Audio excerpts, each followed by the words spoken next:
And where we don't have information, we'll make it up. Our brains are the ultimate conspiracy theory machines. They do a great job of making up a bunch of BS. Now, that is probably the most important part of the work that I have learned from Scott, is to clear myself of erroneous thinking. So welcome, Rita.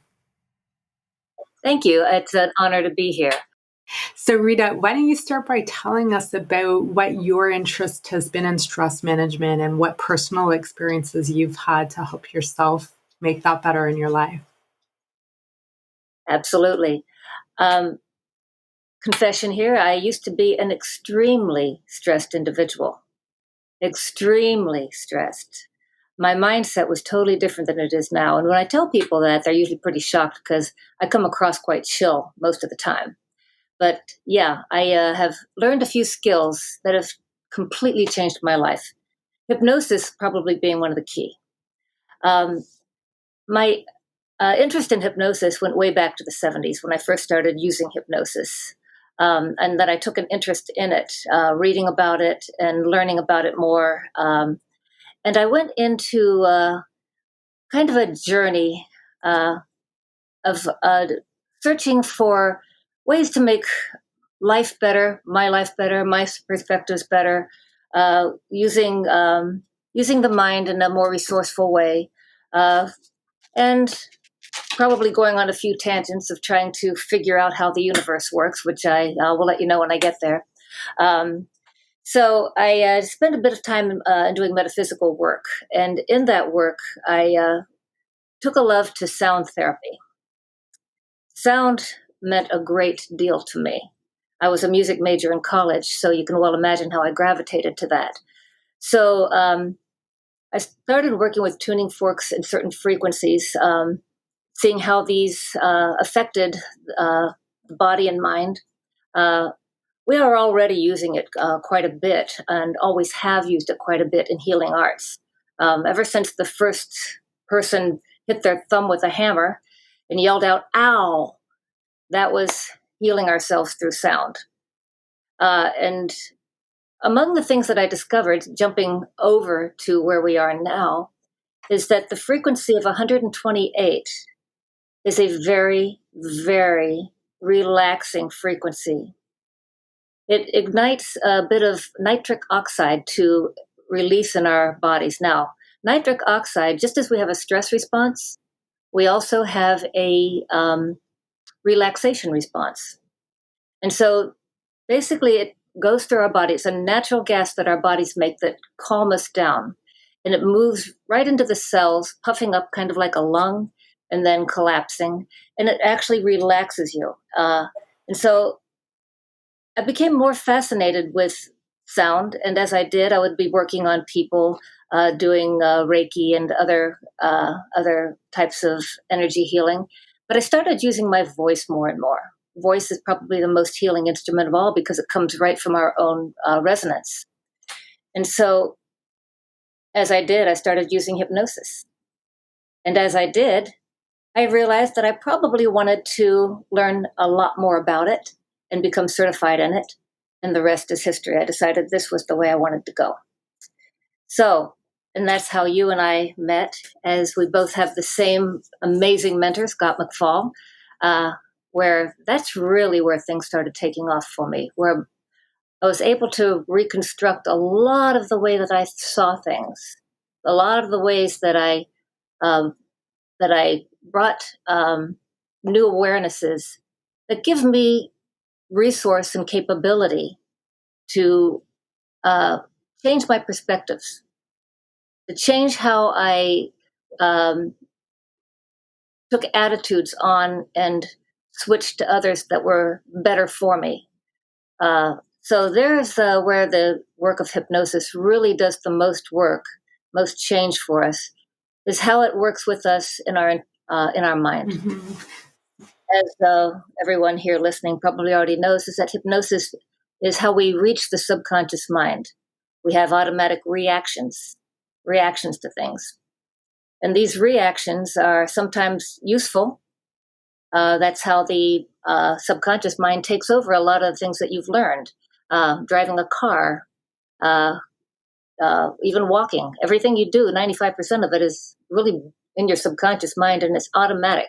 Very little of this is working consciously, but every now and then we learn something that we probably don't need to keep repeating. Now, this brings us to stress. When we become stressed, it is a state that is actually quite primitive. It's the fight or flight. And the fight or flight was what we needed to protect ourselves when we were primitive. We were primitive for millions of years, and we've only been civilized for something close to 10,000 years. So in our primitive state, we were prey. Everything was life or death, everything. And so we needed to have a way to protect ourselves. And so it was kind of like putting nitrous oxide, now that's quite different from nitric oxide, into a dragster.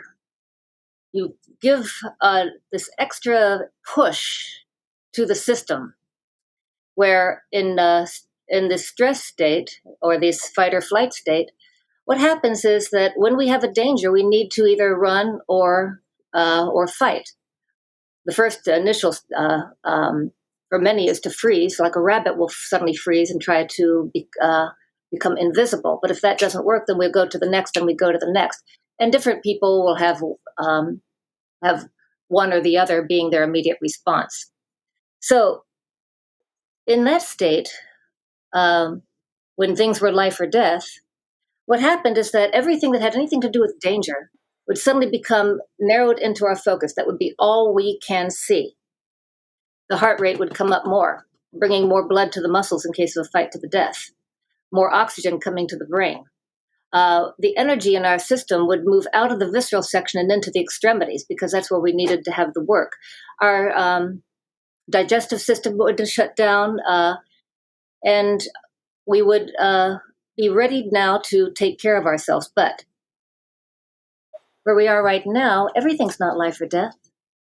But our neurology has not caught up to our current situation. The boss calls you into the office. Oh my gosh.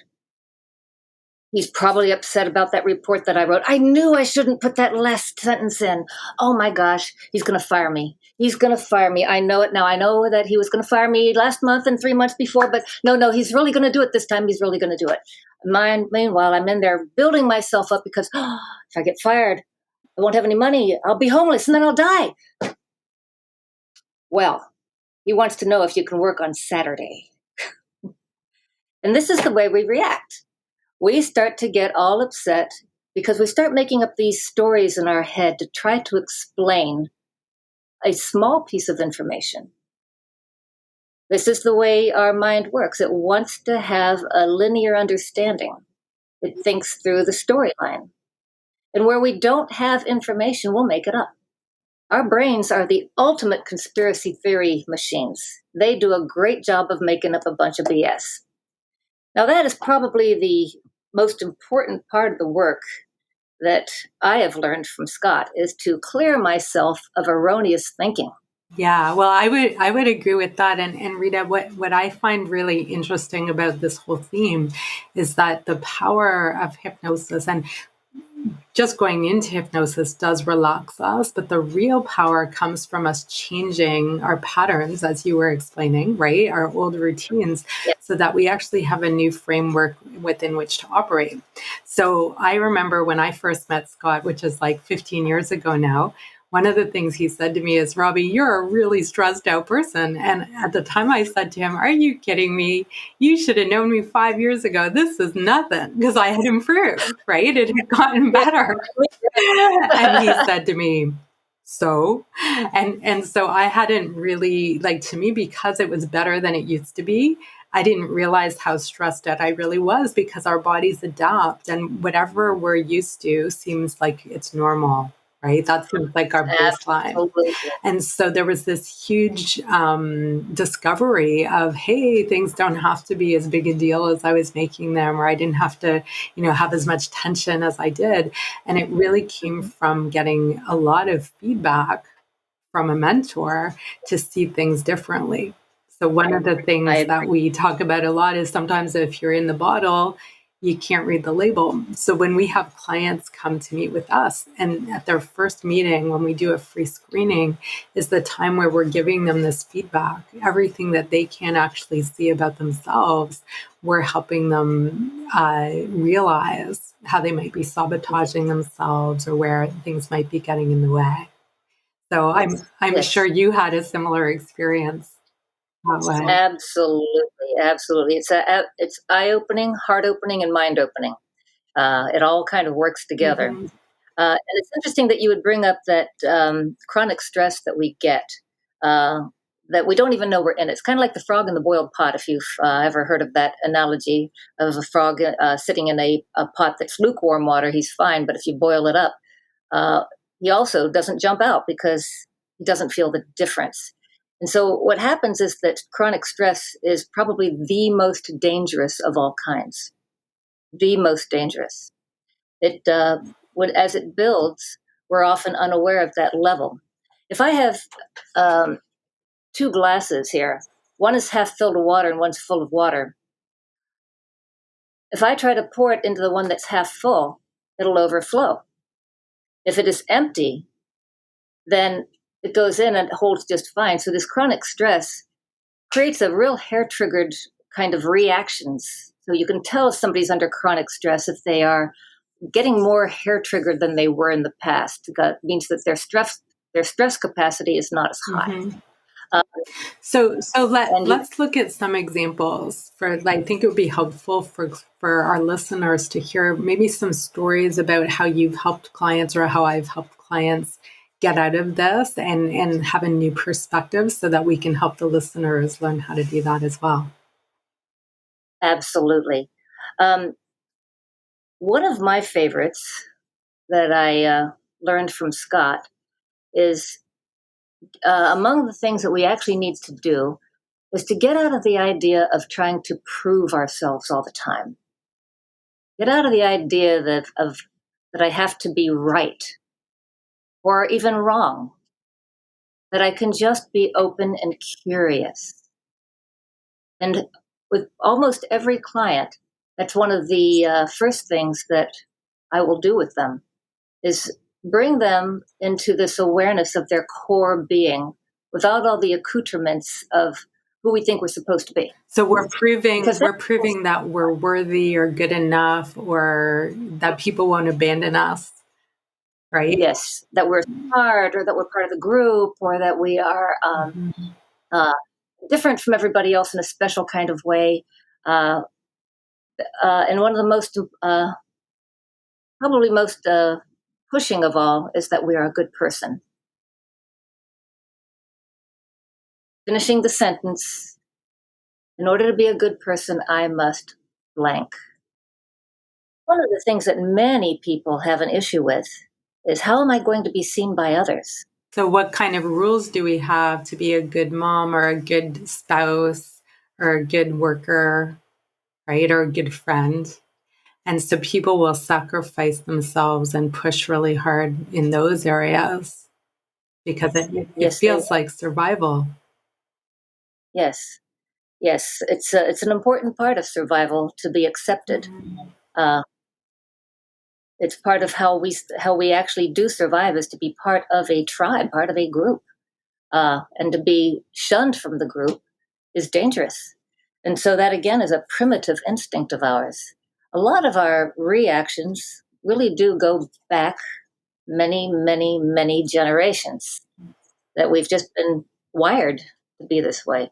And how I like to look at this is that we're actually with hypnosis and interrupting these patterns, we're taking it the other direction. Because what you're referring now is epigenetics, where they've shown that if your ancestors went through extreme stress, your genes actually change. And so even though you didn't experience the stress, you inherit the stress response that they developed. Right. And so the cool thing is that here we're undoing it. Like my sister said, of course I'm a really stressed out person. I'm Jewish and my ancestors were persecuted for generations. So, right. And, I had to say to her, well, I'm Jewish too. And I've learned how to do it better.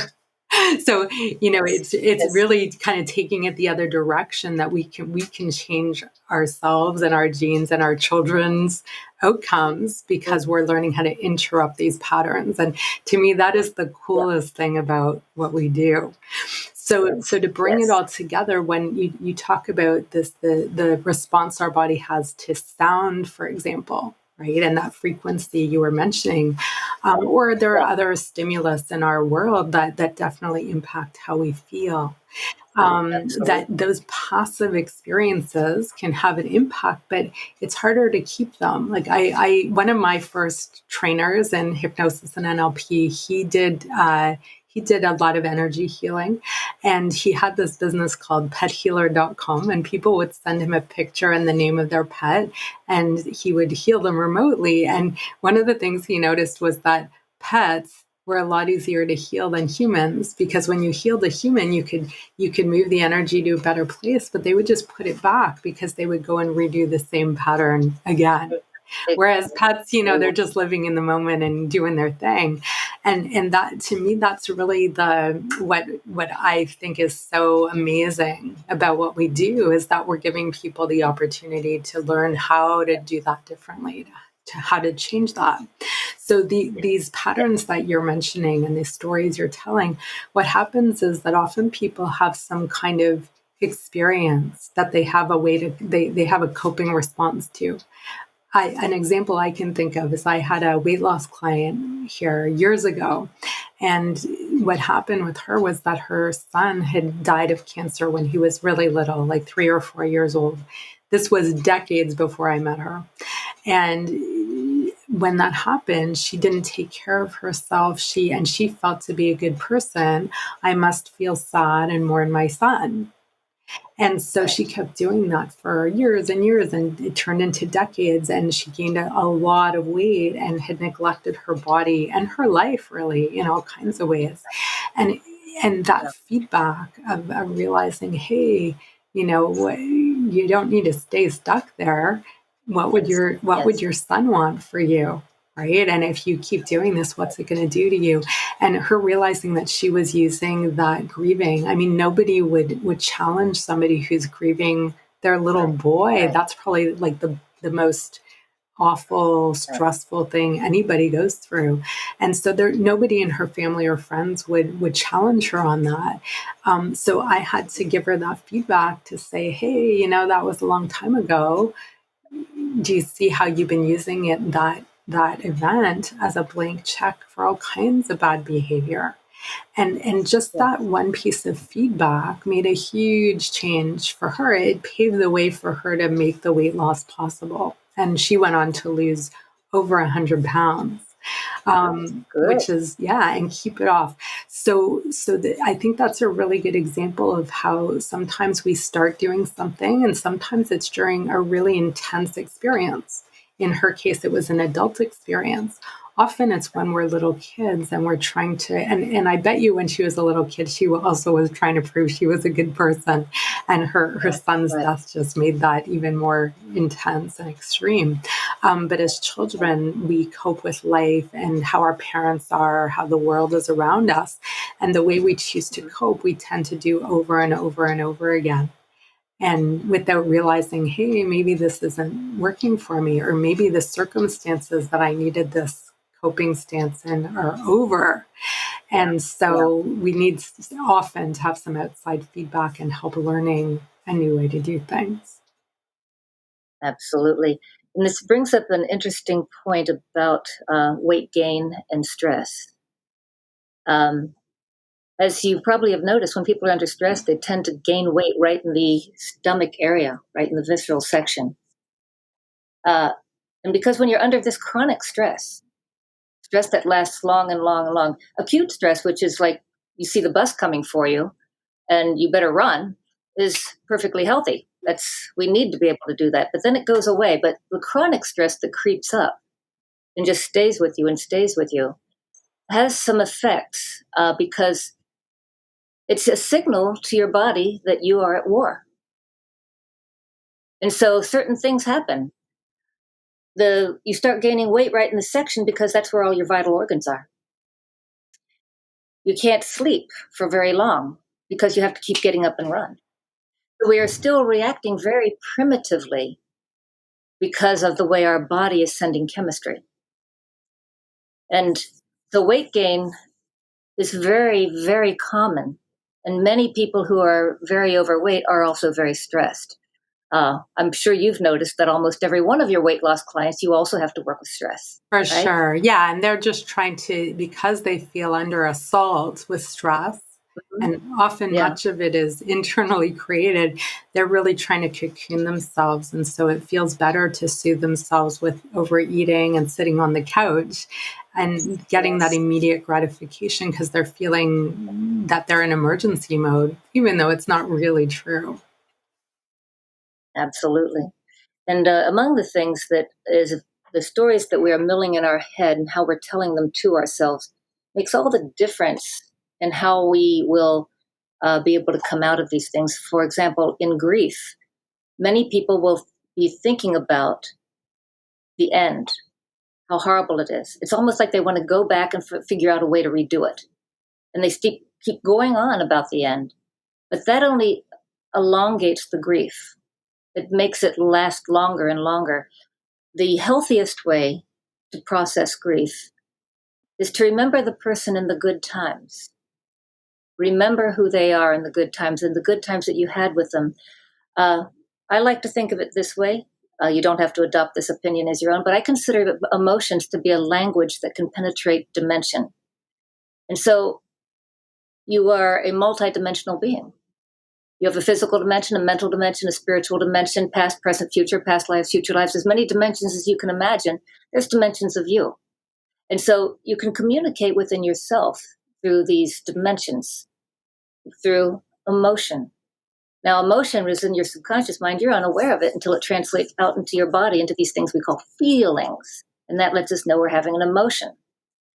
And so when we start making friends with these emotions, because there's no bad emotions, not stress or any, they're just feelings. Our rightful state is happiness. And when we're in a state of happiness, we're whole. Anything unlike happiness tells us that we need to check something out.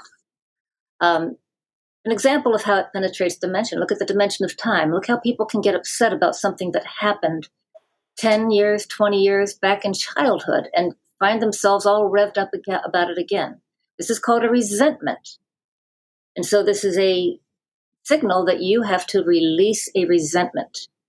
Now look at the word resentment itself. Re means to do again. Resentment. So it comes from the Latin term resentia. Sentia, to do again, to live rather. So it means to live again, to live again.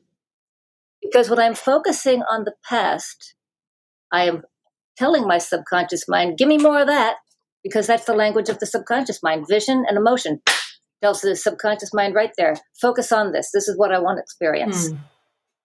And so a resentment is very, very harsh because we get caught in those patterns because of our resentment. Right. We tell ourselves the story and we believe the story, and then the emotions follow, and then that feeds the story. And so it's like we're creating a reality that doesn't exist. So if vision and emotion communicate to the subconscious mind, then taking that emotion away from our story and throwing it off. So we neutralize that. Mm-hmm. Now that breaks the pattern. The the the pattern of getting out of resentment is the forgiveness process.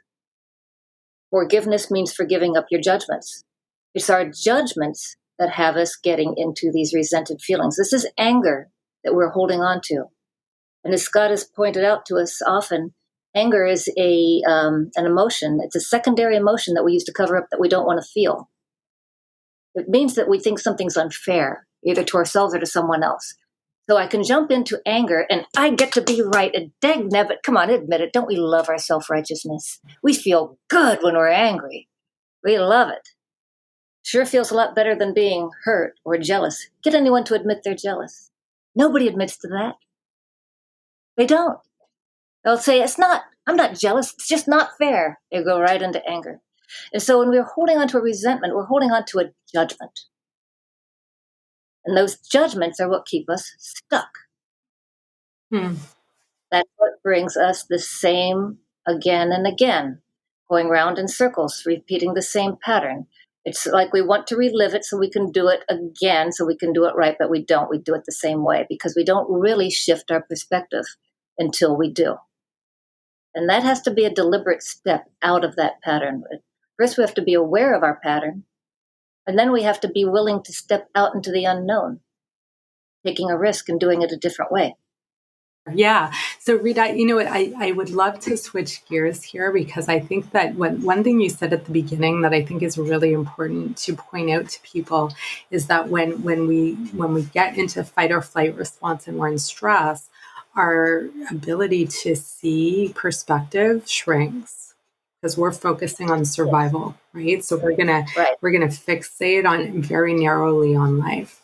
Now, if we look Right. at how we live our lives and the choices we make, this can have a huge impact because there's this story, this really old story about the blind man and the elephant, where these blind men come across an elephant and one of them feels the trunk of the elephant and they think it's a snake. And another one of them feels the leg of the elephant and they think it's a tree trunk.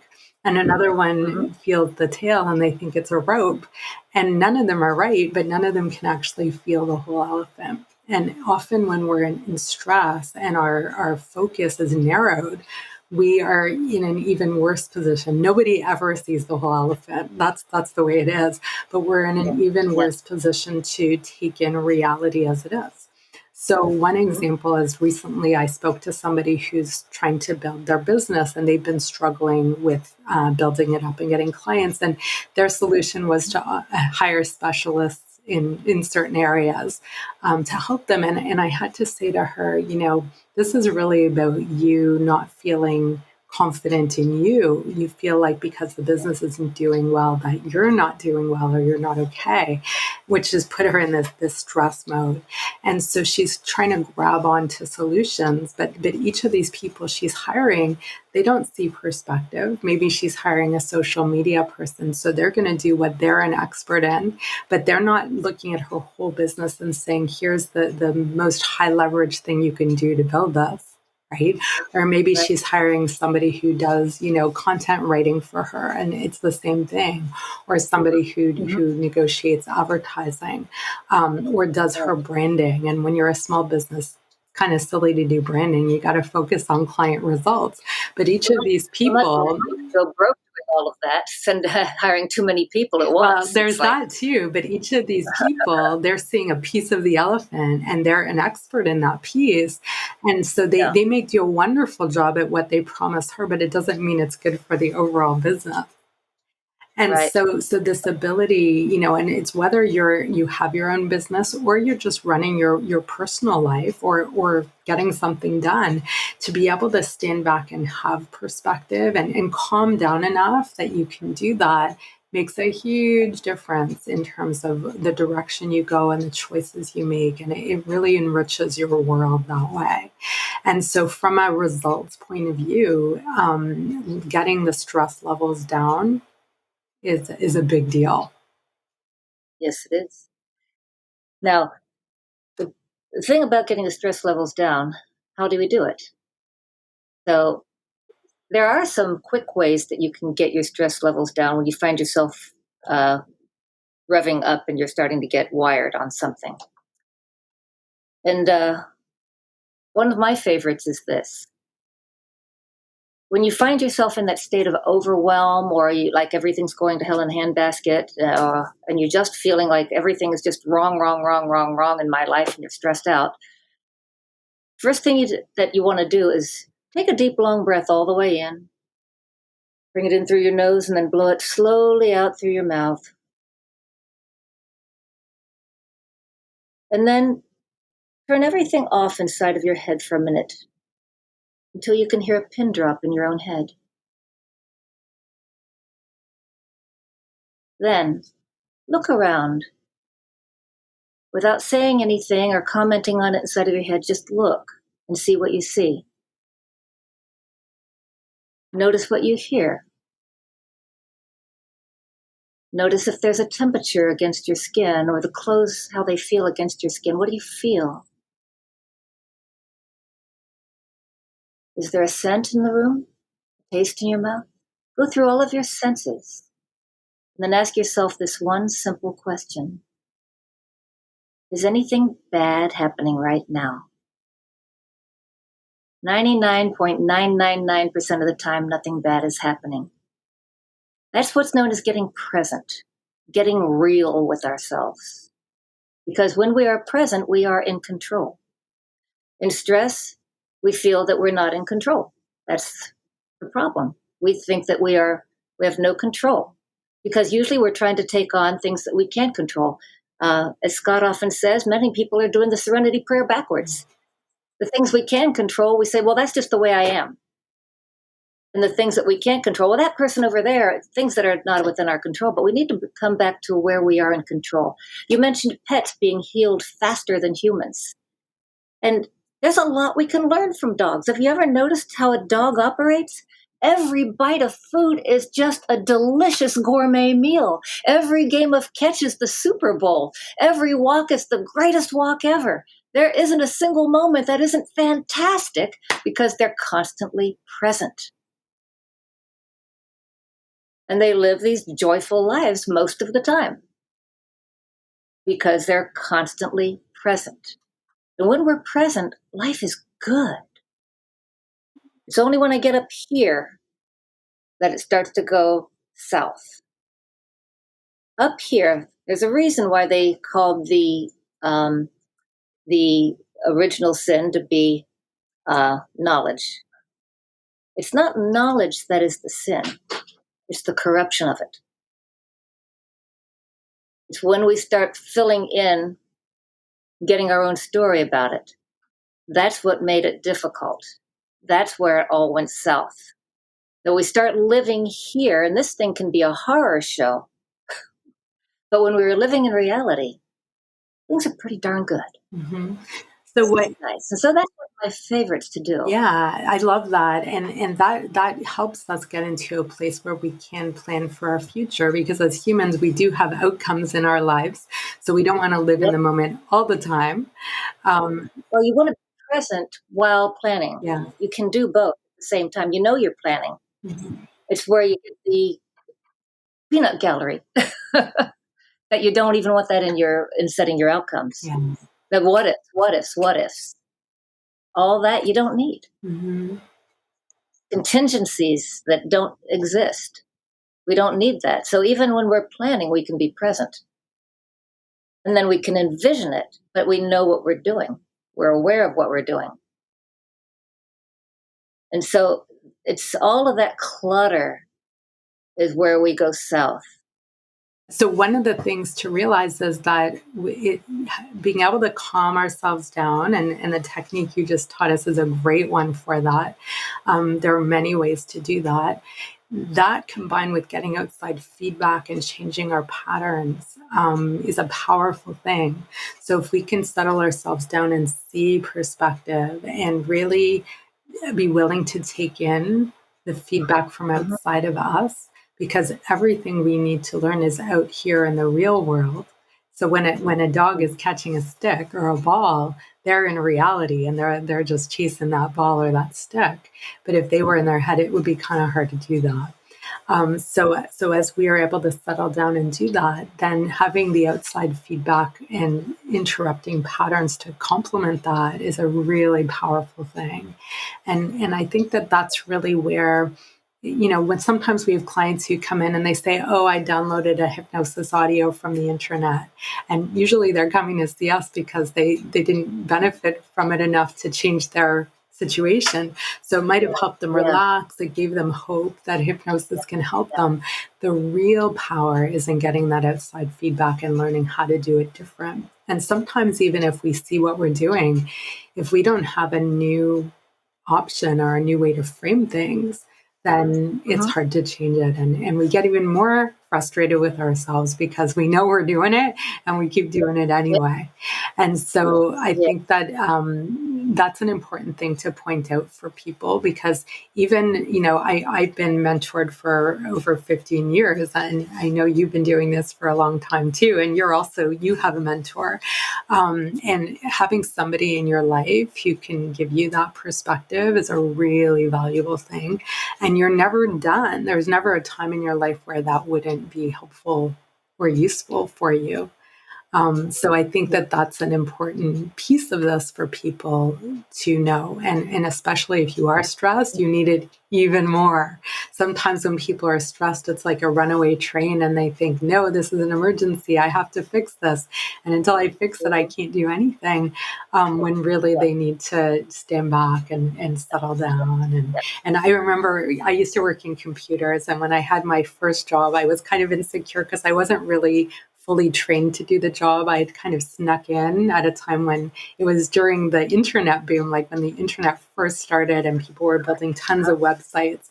And so I managed to sneak in and get this job. And I was working on this project and I had a deadline and there was a bug in the code and I couldn't fix it. And I was so frustrated because it felt like a lot was on the line. And this guy sitting beside me who had been hired maybe 2 weeks after me and was probably 5 years younger than me, in his very cool way said to me, Robbie, maybe you should go get some lunch. And at the time I was pissed, right? I was like, who is he and how dare he? And I, but he was right. And the funny thing is that I was at that company for 7 years. And by the time I left, this guy was the head of the company. And he just knew how to have perspective and build relationships and interact with what was happening in a really useful way. But at the time, I did not like him. I was not happy. And so sometimes even if people are giving us valuable feedback, if we're defensive about it, or we believe our own story, or we don't think we can change the way we are, we're going to stay stuck there. Oh, yeah. Yeah, it's often the people that tick us off the most that end up being our greatest teachers. It's true. They start showing places in ourselves where we need to do some work.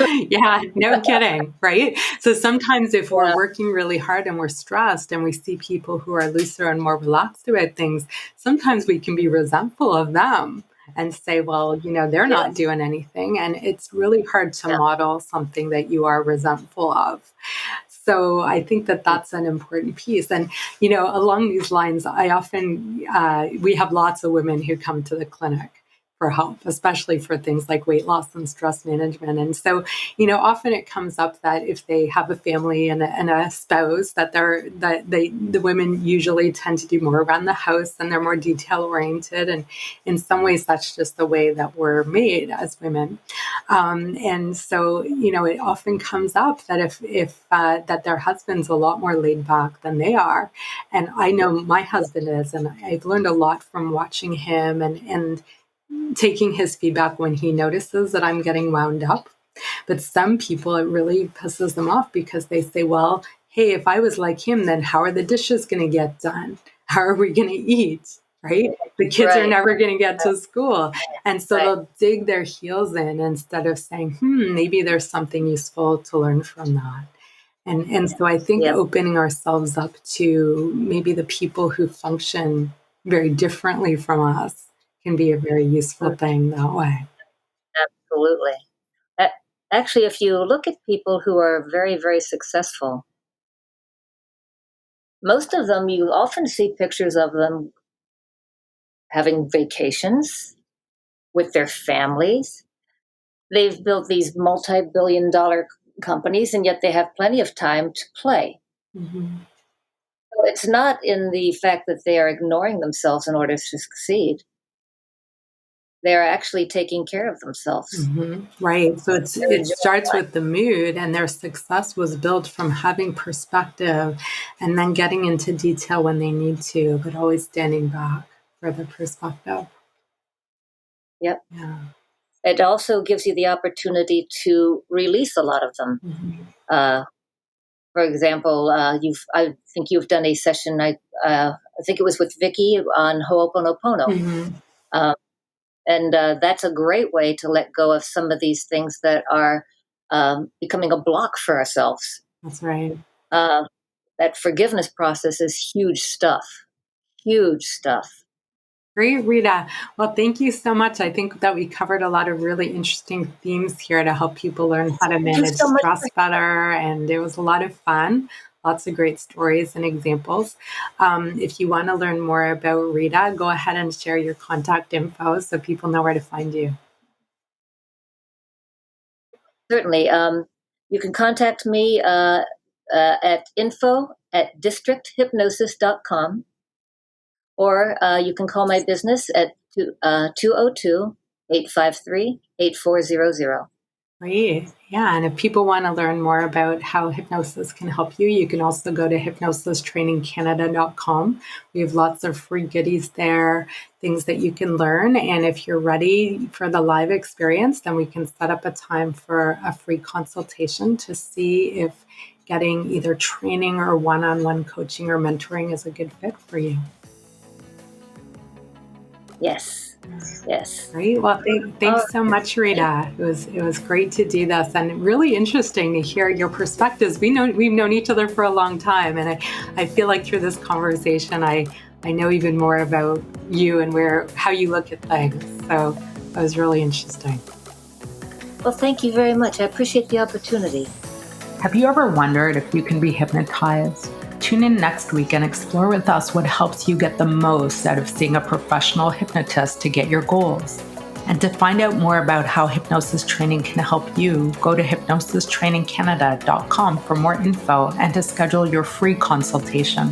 Remember to click the button to subscribe, share the podcast with a friend, and please leave us a review so you can help others benefit from the podcast too. Until next week. You've been listening to The Hypnosis Show with Robbie Spear-Miller. Tune in next time to learn more about how you can change your life with hypnosis. And if you are interested in learning more about training opportunities, go to hypnosistrainingcanada.com and schedule a free consultation.